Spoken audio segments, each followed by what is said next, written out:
तर लाडक्या बहिणींनो, तुमच्या 17व्या आणि 18व्या हप्त्याच्या वितरणासंदर्भातला निर्णय येत्या 24 तासात होणार आहे. कारण काल ज्या बातम्या आल्या होत्या त्या बातम्याच्या अंदाजावरून आता असं लक्षात येत आहे की तुमचं जे वितरण आहे ते 14 तारखेच्या अगोदर म्हणजेच मकर संक्रांतीची भेट म्हणून तुम्हाला मकर संक्रांतीच्या दिवसापर्यंत ह्या पैशाचं वितरण होणार आहे.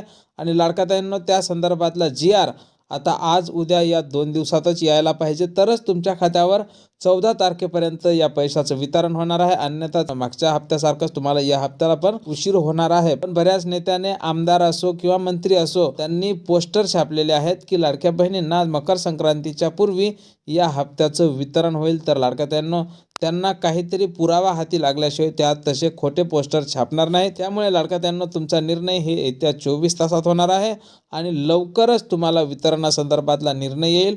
GR प्रसिद्ध होईल आणि तुमचा जो वितरण आहे तो लवकरच सुरू होईल. जय महाराष्ट्र.